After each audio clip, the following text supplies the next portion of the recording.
Hi, y'all. It's Brigitte Cutshall with Real Things Living. Today, my guest is Sally McQuillen. She's a psychotherapist and the author of Reaching for Beautiful, a new book that has just been released. Can you say hi, Sally? Happy to be with you, Bridget. Thank you for having me. I appreciate it. I'm glad you guys found my podcast. I like to talk about, especially with authors, because that is, to me, people don't realize, well, they do realize how much work goes into it. And yours is more based on a memoir. I guess you have a kind of a intriguing or story to share because it was based on your son passing away unexpectedly, right? That's right. That's right. It evolved from journal entries, and I'd never previously written. People had suggested journaling to me, and I hadn't necessarily taken them up on that. I'd loved to write when I was way back in college, and that was a pastime of mine there as an English and dance major, but then hadn't really done any of that. And so after losing my 21-year-old son, Christopher, I began to write to him. It was funny, I was writing to him on my phone. And when I went to my first writing retreat, one of the women there said, "No wonder you're doing it via notes on your phone. You're texting him." And I said, "That's exactly what," and it was one of the only means by which I could communicate with him because he wasn't easy to track down. So that's where it began.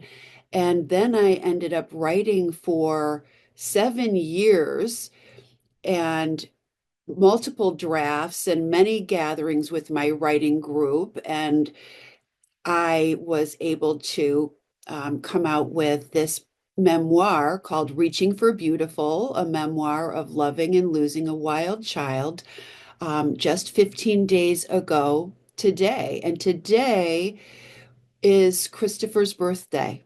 So Oh, that's well, what a great, I should say great, a good memory for him as well. And April it's to me like a new season. Is the right word to say? very much so, very much so. It is such a for him to have been born when springtime was just beginning to, just we have, I mean, it's chilly outside here today in the Chicago suburbs, but we have forsythia that are in our backyard and they have popped. And so there's this beautiful bright yellow and we can begin to hear the bird song. So it's a promise of something. And Christopher was a promise of something quite remarkable. Sounds like it's right. I see that as very positive, the flowers blooming and being born in the middle of April. And unfortunately, you had to deal with this. And was he your only child? He is my firstborn, and then I Okay. have two other living children. So Christopher was born in 1994, and then my daughter Caroline came around 2 years later, and then our icing on the cake, William, who came around 3.5 years after that. Wow. It's still, I'm sure it was hard on the siblings too. I think it's right because he was the oldest. Very much so, very much so. And it was interesting. My daughter read my book and she was making mention of the fact that there was so much time that Christopher was away. And so she'd already been missing him before he departed for heaven. Um, we sent him away when we first sent him to, which is the last thing I ever thought I would do, is to a military school when he was 13, and that lasted for about um, 1 semester. And then we brought him home, and part of what I talk about in the book, Reaching for Beautiful, is how it was always about trying to keep up with him, take care of him. He was reckless, impulsive, full on, in the moment.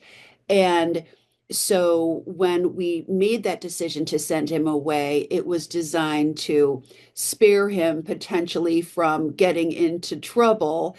And of course he found trouble there. So it's just funny that way. So he was away for a little bit then, and then fast forward, he was home for 3 more years, or maybe just about 2.5, before we ended up sending him to Wilderness in a therapeutic boarding school where um, he developed addiction, not surprisingly, being born to recovering alcoholics. And so we sent him away, and it was such a godsend.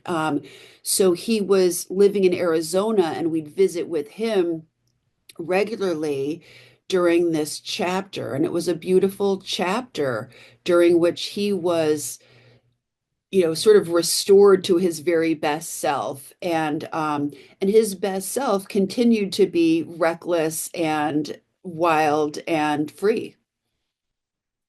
And so yes, it flew by, those 21 years of his. I bet. So do you think that's innate in boys usually, the wild and reckless you're mentioning? I think that there can be some of that, but my husband, I've sort of come to discover that I'm usually attracted to that kind of energy, and so therein, I married a man who has that same degree of restlessness. And he he didn't really get diagnosed. Well, we didn't realize that he had attention deficit disorder until we diagnosed Christopher with it Okay. back in the, I guess it would have been the early 2000s. We were still learning. There was still so much. Now I just read something that maybe 23% of, and maybe it's boys, are diagnosed with that nowadays. But back then it was, considered to be more unusual. And so yes, the genes are a powerful thing. And so that was who he was, and that was part of his charm. Sounds like, I mean, from my experience, I raised two boys. They're more risk takers. Do you know what I'm saying? And I had an older brother who raised me. So I'm a little, Uh-huh. well, I'm a military brat, right? I was born in the mid 60s, but back then it was a little different. We were, I don't know, I never even heard of ADHD until my sons were like in high school. I think there were my older son is probably the same age or just a year younger than Christopher would be now. But, Yes, Christopher would be 31 today. and it's just something that's ingrained, not ingrained, but that, like you said, the DNA has a lot to do with it. And so what do you think, because you became a psychotherapist, what caused you or prompted you to get into that? Well, I'd actually gotten my master's degree in social work before Christopher was born. And then I had the opportunity to be essentially a full-time mother. Although I was doing little part-time things on the side, I'd let my therapy license lapse and restored it as my kids were getting older. So it is something that I I'm not really sure why I let lapse, because it's my calling and I love what I do. But I do think Christopher would also want me to do it. And what's so interesting to me is that when he passed, I I was seeking, you're sort of at a loss and desperate and yearning, and you need to find something to keep you tethered to the world to survive. And my work has done that for me and continues to give me a sense of purpose. And in it, I feel Chris's spirit guiding me. I totally agree with you on that. I think it's helping. Unfortunately, your son had to pass away, but it's a calling for you. He, I'm sure your family struggled after all this, and that helped you get your mindset together, your emotions, right? And I'm sure. Absolutely. So it's very complex too, what you're dealing with, right? Grief over the loss of a child, any grief can, I almost feel like if we were diagnosing grief, it would have to be complex. And, there is such a thing as, complex grief in the diagnostic categories. But it, it, grief over the loss of a child will always be traumatic, complex, and prolonged, at least as far as I'm concerned. And it's out of order. In this case, it was sudden, unexpected, although Christopher had had several near-death accidents before we ultimately lost him. Um, so one could make the argument that I could have been mildly prepared, having feared his demise all of his life, but there's no preparing for a loss such as this. And he has always been and continues to be a part of me. So the fact that he's makes up my job as well and my sense of identity, that adds to the complexity and the depth of the grief itself. Um, and I think for us, unfortunately, three other young men died the same day in this accident. And these young men had been partying. And so Christopher, although he'd had 3 years of sobriety when he went to college, wanted to be like everybody else in his own mind. And so he resumed drinking and using drugs at that time. And it ultimately indirectly factored into his death. But so many other young men are behaving this way, not thinking ahead. And so on a cold January night during a holiday break, he and these three boys took a canoe out onto a frozen lake, and none of them survived Oh, that.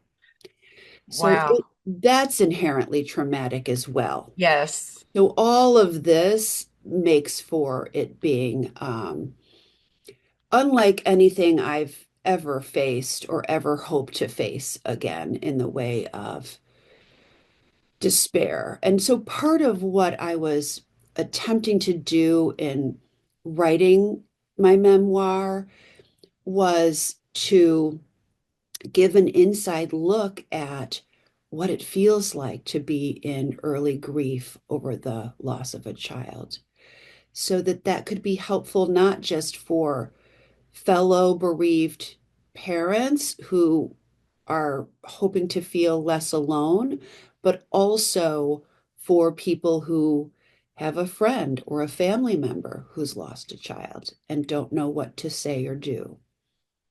Right. It's really, I mean, you don't want to outlive your children. I know that sounds terrible to say. It Oh, just it's the ingrained in truth. us because you want them to take over, but at least you have two other children, right? Which I think, but you are a good role model for them on how to deal with this, I'm pretty sure, because of your training.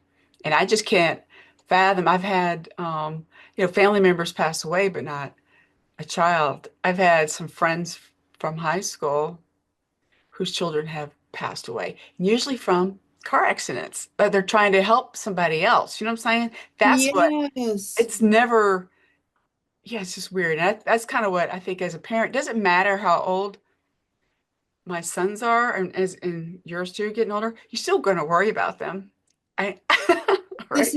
This is just it, and this ends up being one of the life lessons that Christopher was teaching me when he was here, and it's one that I continue to be faced with as a learning process because I do think when we have life lessons, they just never cease to sort of present themselves until we really uh, learn the lesson and make the necessary changes. And so I've been guided to aspire to let go of fear because fear essentially all it does is shadow the nature of a loving relationship. It makes us less available and present to the people that we love.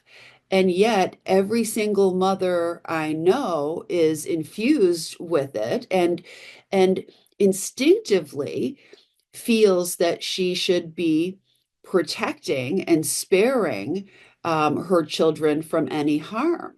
And that ends up getting so exaggerated because we think it's our job to then shelter our children so much that they don't have to face challenges. And yet, once you get to be, as old as I am, you realize it's these very challenges that are designed to help us grow and appreciate life's beauty. That's true, and that's probably kind of you weaved in the title, the word beautiful in your title, and it's true. We do have to let them I should say make mistakes. That's how they learn, because we can't control. But I kind of mentioned with boys, they're just risky. Some of them are riskier all the time, right? Yeah, It's just they're in their yes. DNA. That's exactly right. It is. It's just there. And I think my daughter has had some of that as well. I remember going to amusement parks as a family and watching, each of my children and my husband go on some of those death-defying, towers of terror and not ever. That was just not, and I was fairly, active and not afraid, but this was a whole different level of fearlessness. And you've got to love it at the same time that it can make you nervous. Correct. We got to learn from it, and I was more fearless when I was younger, but Yes, yes, but it's as we learn from those lessons, and it's so important to, I think these experiences are helpful um, for other people. That's why you're sharing your story. exactly. I am sharing in hopes of helping other people move through the grief to survive this and find meaning. It is a process, it's a long one. I do consciously aspire to reach for beautiful while also giving myself this. And as a therapist, I intellectually understand this and preach it, but as a person, when you're in the thick of despair, the last thing you want to do is enter it. I mean, you can't help but because it was overwhelming, but to sort of move through it, like allow yourself to lean into it, let the tears continue to fall so that you can feel some more light. I like that. You got to get it out. You have to acknowledge it. It's really what it is. And that's kind of how I think it helps people. You acknowledge it, but then go look for the beautiful, like you said, or look for the positive. That's something I think we all need to be reminded of.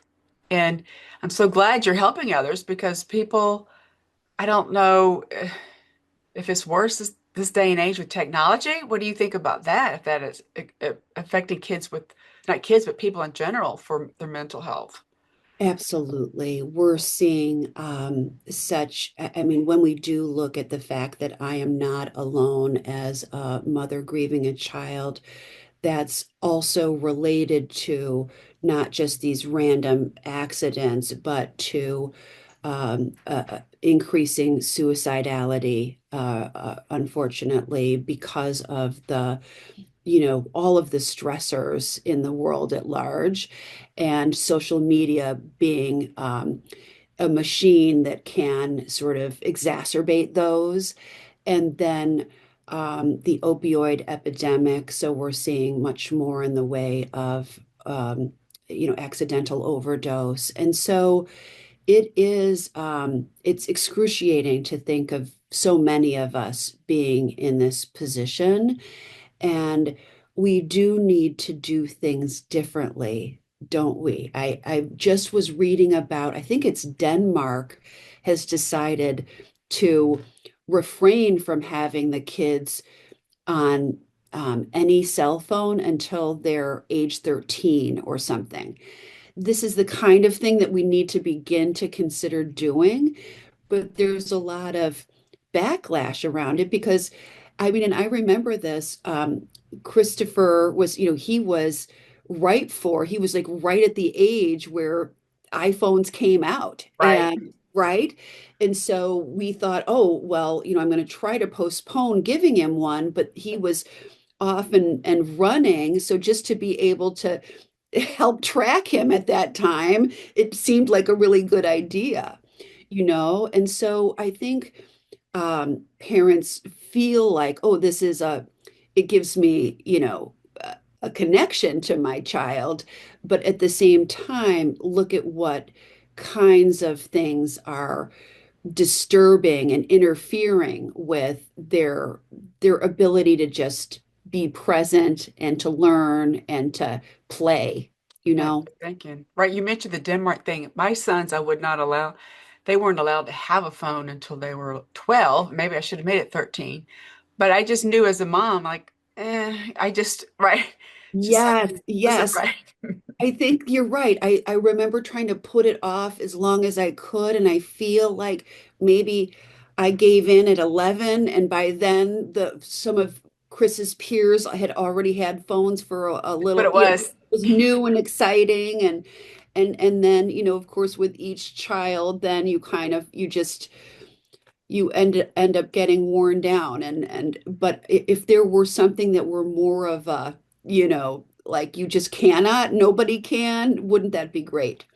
It would. And that's something I mean, I understand to me the phones are like little computers, but I've always promoted reading to sitting down, and that helps you be present. That's why I like books so much. And I hope that people understand that. That's what I'm a little concerned about the future, Sally, is that people aren't going to be looking at a book. They're going to be looking at a phone and clicking on things. But you probably see that, yeah, already. Yeah. Oh, sincerely, I think about it quite a bit because, you know, so reaching for beautiful, my book title was inspired by my son, who maybe about a year before he passed, he tweeted, and I was never on Twitter myself, but a number of his friends then posted this tweet that I now wear with me on bracelets daily, and it just feeds my soul. And it's life is honestly so beautiful if as long as we allow it to be. And so it speaks to making a conscious choice to look to the light, but it also, what I've been appreciating lately as I've been busy with my practice and with promoting my book, is the importance of taking pause, of slowing down enough to be conscious about the choices we make and where we're placing our attention. And it's too easy to have it be fractured. And there are a number of books that I want to read that keep stacking up. Yeah. But I am, traditional in that way. I want to read the hardcover. So, Right. I'm okay with the pilot. I use it, I talk about it as being art decor in my house. I have little yeah. books by my I should say little books, but I just think that it helps remind you to be the present. It makes you think.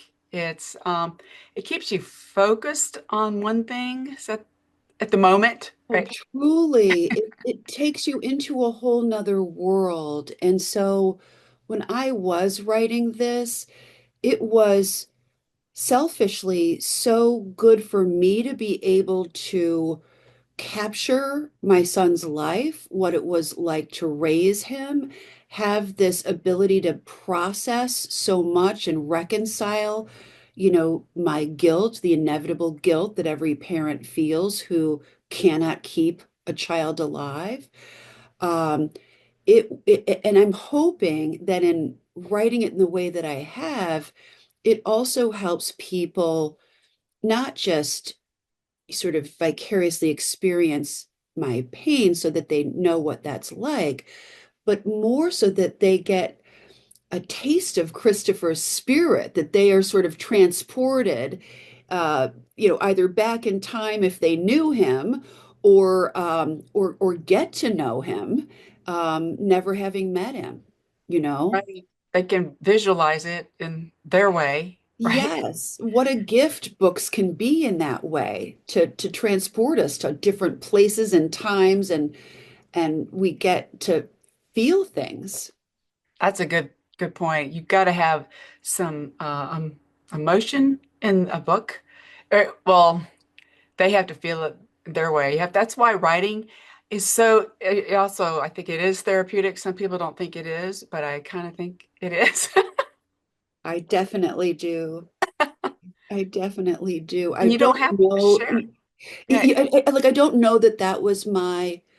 There was it was it was suggested to me and it was such a means to connect to Chris that it helped all of my love and affection land somewhere as well as my pain. It helped me sort of lean into the pain as well, so that all of these, they're different features of it that were such benefits that I didn't know I'd receive in the writing. And I hope that it also serves in some way. I think it will. I think that's why you wrote this. Christopher tapped you on the shoulder, right? You need to do this. So He I think did this keep me is, going. yeah, Mhm. he's gonna keep you going. You have a purpose. You're learning and you're sharing that. And I think stories are so important. Some people don't care, but I care, and I think my audience cares. I think you're very brave, in my opinion, to putting this out there about your son, but it's helpful for so many other people. It really, truly is. So where can What he would people, want. yeah, he So would want this. he would want this, and he kept me going, and I've never been, I would do anything for him. And so if people are interested in reading Reaching for Beautiful, you can get it wherever your favorite books are sold. You can go to my website and order it there at www.sallymcquillen, McQuillen.com. And I will definitely include the links in the description just in case someone's listening and driving. Be safe, right? Yes, be safe. I I think you're very positive, and I like how you're helping other parents. And it doesn't have to be a parent that can read your book to learn from this. It's just how reaching for beautiful in general in life. That's kind of how, right? I think just having more conversation and openness about the subject of grief, and I've seen that Yes. exploding over during the period of time I've been writing, and it's really positive so that we can have less discomfort around this and sort of know to approach people and support them rather than run from it. I love this. This is so helpful, and I'm so glad people like you are on this planet, Sally. So, Bridget, thank you. Really glad you had me here today. and I really appreciate your time, and thanks for those that are listening, and we'll talk to you soon.